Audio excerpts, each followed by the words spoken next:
ओम बुम बुधाय नमः। ज्योतिष शास्त्र में बुध को एक शुभ ग्रह माना जाता है। किसी हानिकर या अशुभकारी ग्रह के संगम से ये हानिकर भी हो सकते हैं। बुध मिथुन एवं कन्या राशियों का स्वामी है तथा कन्या राशि में उच्च भाव में स्थित रहता है तथा मीन राशि में नीच भाव में रहता है। ये सूर्य और शुक्र के साथ मित्र भाव से तथा चंद्रमा से शत्रुतापूर्ण और अन्य ग्रहों के प्रति तटस्थ रहता है। ये ग्रह बुद्धि, बुद्धिवर्ग, संचार, विश्लेषण, चेतना, विशेष रूप से त्वचा, विज्ञान, गणित, व्यापार, शिक्षा और अनुसंधान का प्रतिनिधित्व करता है। सभी प्रकार के लिखित शब्द और सभी प्रकार की यात्राएं बुध के अधीन ही आती हैं।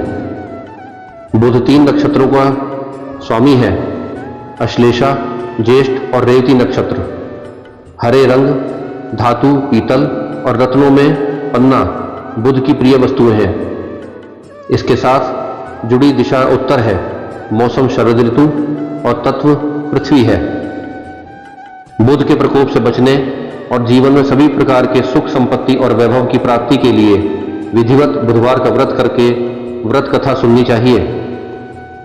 व्रत कथा सुनने के बाद प्रसाद ग्रहण करने से सभी कष्ट दूर होते हैं और मंगल कामनाएं पूरी होती हैं।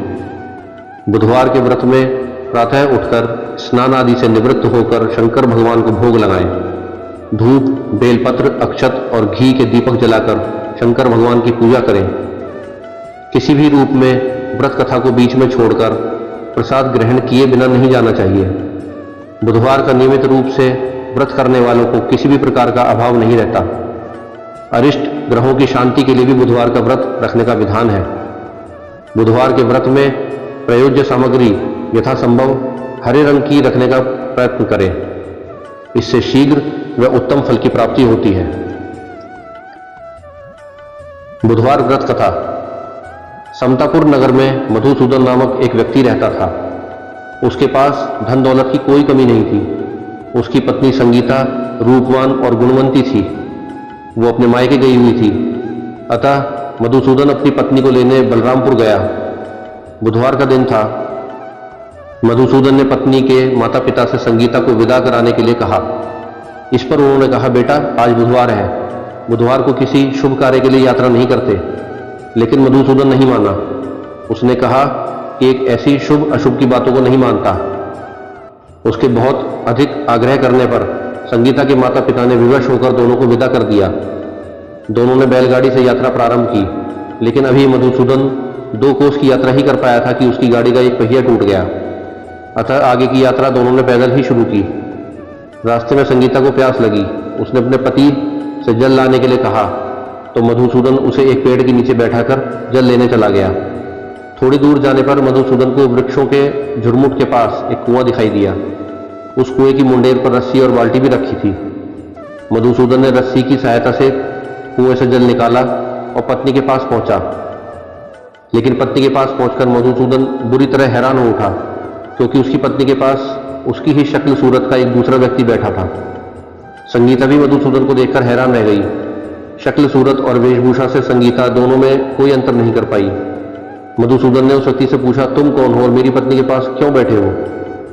तब उस व्यक्ति ने कहा, अरे भाई, ये मेरी पत्नी संगीता है। मैं अपनी पत्नी को ससुराल से विदा कर लाया हूं, लेकिन तुम कौन हो जो मुझसे ऐसा प्रश्न कर रहे हो? मधुसूदन ने लगभग चीखते हुए कहा, तुम जरूर कोई ठग या चोर हो। ये मेरी पत्नी संगीता है। मैं इसे पेड़ के नीचे बैठाकर जल लेने गया था। इस पर उस व्यक्ति ने कहा, अरे भाई, झूठ तो तुम बोल रहे हो। संगीता को प्यास लगने पर जल लेने तो मैं गया था। मैंने तो जल लाकर अपनी पत्नी को पिला भी दिया है। अब तुम चुपचाप यहां से चलते बनो, नहीं तो किसी सिपाही को बुलाकर तुम्हें पकड़वा दूंगा। दोनों आपस में लड़ने लगे।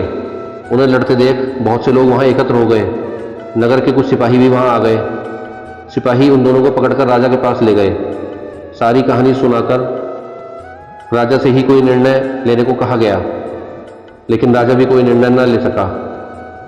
संगीता भी उन दोनों में से अपने वास्तविक पति को नहीं पहचान पा रही थी। अतः राजा ने दोनों को कारागार में डाल देने के लिए कहा। राजा के फैसले पर असली मधुसूदन भयभीत हो उठा। तभी आकाशवाणी हुई, हे मधुसूदन, तूने संगीता के माता पिता की बात नहीं मानी, और बुधवार के दिन ही अपनी ससुराल से प्रस्थान किया। ये सब भगवान बुद्धदेव के प्रकोप से हो रहा है। मधुसूदन ने बुद्धदेव से प्रार्थना की, हे भगवान, मुझे क्षमा कर दीजिए, मुझसे बहुत बड़ी गलती हुई। भविष्य में अब कभी बुधवार के दिन यात्रा नहीं करूंगा और सदैव बुधवार को आपका व्रत किया करूंगा। मधुसूदन के प्रार्थना करने पर भगवान बुद्धदेव ने उसे क्षमा कर दिया। तभी दूसरा व्यक्ति राजा के सामने से गायब हो गया। राजा और दूसरे लोग इस चमत्कार को देखकर हैरान रह गए। भगवान बुद्धदेव की इस अनुकंपा से राजा ने मधुसूदन और उसकी पत्नी को सम्मानपूर्वक विदा किया। कुछ दूर चलने पर रास्ते में उन्हें बैलगाड़ी मिल गई। बैलगाड़ी का टूटा हुआ पहिया भी जुड़ा हुआ था। दोनों उसमें बैठकर घर की ओर चल दिए। मधुसूदन और उसकी पत्नी संगीता दोनों बुधवार को व्रत करते हुए आनंदपूर्वक जीवन यापन करने लगे। भगवान बुद्धदेव की अनुकंपा से उनके घर में धन संपत्ति की वर्षा होने लगी।